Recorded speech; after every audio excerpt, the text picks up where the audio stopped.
అగ్రవర్ణ కులాలకు భయం రావాలి, నేరగాళ్ళకి భయం రావాలి. నేరగాళ్ళకి రావాలి. నేరగాళ్ళు అన్నిట్లో ఉంటారు. నేరగాళ్ళకి భయం ఎలా వస్తుంది? ఏదో చర్య, గట్టి చర్యలు ఉంటే వస్తుంది. ఇప్పుడు ఈ రోజున మీరు 5-6 సంఘటనలు మీరే చదివారు సార్. 5-6 సంఘటనలు మీరే చదివారు. అవును. గత 5 ఏళ్ళు చేసిన నేరగాళ్ళ సంగతి ఏంటి? తురకా కిషోర్ సంగతి ఏంటి? పట్టాభి గారి మీద దాడి చేసిన వాళ్ళ సంగతి ఏంటి? మంగళగిరి కార్యాలయం మీద దాడి చేసిన వాళ్ళ సంగతి ఏంటి?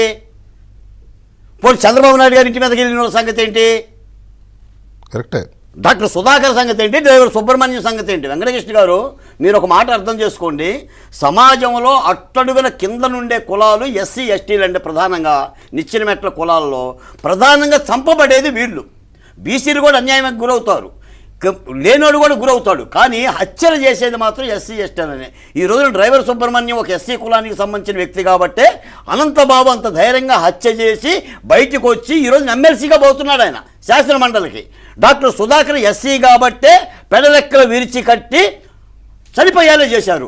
ఈ రోజున సుదర్శన్ రెడ్డి కూడా జవహర్ బాబు ఎస్సీ మాల కాబట్టే కార్యాలయానికి వెళ్ళి కులం మీద తిట్టి కొట్టి వచ్చాడు. మరి దానికి ప్రభుత్వాలు బాధ్యత పడాలా వద్దా? ఆ భరోసా ఇవ్వాలా వద్దా? ఆ కులాలకి ఒక సామాజిక హోదా ఇవ్వాలా వద్దా? రక్షణ ఇవ్వాల్సిన అవసరం ఉందా లేదా? గడచిన సంఘటనలకి రక్షణ లేదు, ఇప్పుడు జరుగుతున్న సంఘటనలకి రక్షణ లేదు. ఏం చేయాలి ఇప్పుడు దళితులు? మేము కూడా కూటమి ప్రభుత్వాన్ని ఎందుకు గెలిపించాం? గత అరాచకాలు ఉండకూడదనేది గెలిపించాం. ఈ ప్రభుత్వం అరాచకాలు చేస్తుందని మేము అనం. అసలు చంద్రబాబు నాయుడు గారి హిస్టరీలోనే లేదు దళితుల మీద దాడులు చేయాలనే ఒక నేపథ్యమే లేదు ఆయనకి. దానికి I'm also accepted. Chandrababu Naidu గారి ఆధ్వర్యంలోని ఈ గత ప్రభుత్వం సంబంధించిన దళితుల మీద జరిగిన దాడుల మీద న్యాయం జరిగిద్దనే కదా. ఏమండే నోకా నమ్మండి అంగన్వాడీ టీచరు, రే చచ్చిందా? చావలేదన్నా రాని అన్న వెంకటేశ్వర రెడ్డి అన్న ట్రాక్టర్ ఇంకోసారి రాని. అబ్దుల్ సలాం సార్ పోలీసులు వేధిస్తే రాజ్యహింసకి ఆ పిల్ల కూడా, నానా నేను చనిపోను నానా, నేను వెళ్ళిపోతానని 12 సంవత్సరాల బిడ్డ వెళ్ళిపోతుంటే, అమ్మ రామ్మ నువ్వు వెళ్ళిపోతే ఎవరన్నం పెడతారు, నీకెవరు పెళ్లి చేస్తారు, చచ్చిపోదాం రా అని చెప్పి కౌగిట్లో తీసుకొని చచ్చిపోయినా ప్రభుత్వాన్ని చూసామండి. మరి ఈ ప్రభుత్వంలో కూడా జరిగితే ఎట్టవుకోమంటారండి? ఎట్టవుకోమంటారు సార్? ఇప్పుడు ఆవేదన కాదండి, ఒక జాతి పోలీసు చంపేస్తారో చంపేయండి. ఇప్పుడు ఒక్క మాట అవుట్ ఆఫ్ లా ఒక్క మాట అన్నందుకు ఇంత హృదయాలు కరిగిపోతున్నాయే.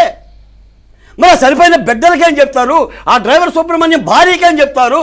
అబ్దుల్ సలాం తల్లికేం చెప్తారు? ఎన్ని హత్యలు! మరి పరిష్కారాలు లేవా? పోనీ చట్టాలు లేవా? కేంద్ర ప్రభుత్వాలు లేవా? రాష్ట్ర ప్రభుత్వాలు లేవా?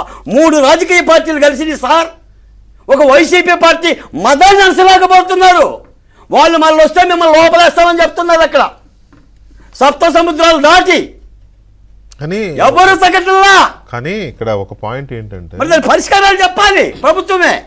ఒక పాయింట్ ఏంటంటే నాగార్జున, ఇక్కడ అప్పుడు అరాచకాలు చేసిన వాళ్ళు ఫ్రీగా ఉన్నారన్న. ఎవరి మీద ఏం చర్యలు లేవు. ఏదో కొందరికి నోటీసులు ఇచ్చి ఉండొచ్చు.